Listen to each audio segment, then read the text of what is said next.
Salut à tous! À l'occasion de la semaine de la fête nationale en France, j'ai décidé de vous préparer quelque chose de différent et j'espère que ça va te plaire. Quand je suis arrivée aux États-Unis pour la première fois, c'était en 2010 et je suis arrivée à quelques jours de leur fête nationale à eux, puisque je suis arrivée le 1er juillet et eux, leur fête nationale, c'est le 4 juillet, le fameux 4th of July, et je vous avoue que j'y avais pas trop pensé. Non, en fait, j'en avais vraiment aucune idée. Bref, et pourtant, moi je pense que quand on s'expatrie, peu importe la durée, s'intéresser au pays d'accueil et ses coutumes, c'est certainement le minimum de recherche que l'on devrait faire, ou pas, tout dépend de ta façon de voir les choses. En tout cas, cette semaine, j'ai décidé, chaque jour, de te faire découvrir comment la fête nationale se célèbre dans certains pays. Donc je tiens à remercier toutes celles qui ont répondu à mon appel à témoignage sur le compte Instagram de Filles Expat et qui ont bien voulu partager avec moi, mais surtout avec toi, comment cette fête se célèbre et comment elles l'ont vécue.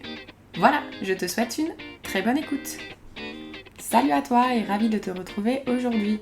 Est-ce que tu pourrais te présenter en quelques mots à nos auditrices et auditeurs, s'il te plaît? Hello, je suis Zoé, j'ai 27 ans et ça va faire bientôt 3 ans que je vis de manière permanente à Berlin.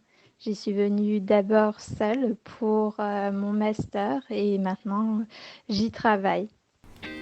Alors, est-ce que tu pourrais nous en dire un petit peu plus sur la fête nationale de ton pays d'expatriation? En ce qui concerne la fête nationale, c'est le 3 octobre. La première fois qu'elle a été fêtée à cette date-là, c'était en 1990. C'est la fête, la commémoration de la réunification entre l'Allemagne de l'Est et l'Allemagne de l'Ouest. Pour la petite anecdote, c'est le seul jour férié national qui est en Allemagne. Pour les autres jours fériés, ça se décide au niveau des États, enfin des régions. Super. Et est-ce que tu pourrais nous dire exactement comment eux, ils la célèbrent, du moins comment toi tu vois ça? Pour la célébration de cette fête en tant que telle, moi je l'ai toujours fêtée, enfin j'étais toujours à Berlin, donc je ne peux pas parler pour les autres villes, mais pour Berlin, il y a les quelques fois où j'étais, il y avait une scène près de la porte de Brandebourg jusqu'à avec une grande place pour les spectateurs le long de la rue du 17 juin. Et il y a quelques concerts. Ensuite, il peut y avoir un discours de la chancelière. Mais personnellement, je trouve que c'est un peu moins festif que dans d'autres pays, comme par exemple en France ou en Italie, aux États-Unis, où c'est des grandes fêtes avec des feux d'artifice très festifs. Pour l'Allemagne, en tout cas, mon ressenti, j'ai l'impression que c'est plus quelque chose comme une commémoration, plus qu'une célébration. Est-ce que, à tout hasard, tu aurais une anecdote à partager avec nous que tu aurais vécue lors de cette fête nationale? Pour l'anecdote liée à cette fête nationale, la première fois que je l'ai fêtée, c'était quand j'étais en Erasmus à Magdebourg, dans une ville qui est pas très loin de Berlin.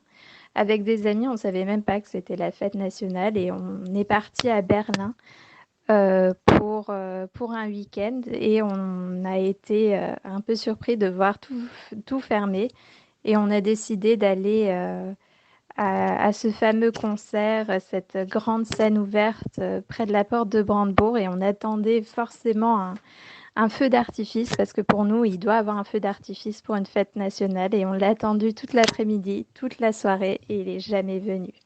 Ça a été drôle quand même, mais un peu déçu. Si aujourd'hui tu pouvais passer un petit message à une femme qui nous écoute et qui aimerait s'expatrier, qu'est-ce que tu lui dirais?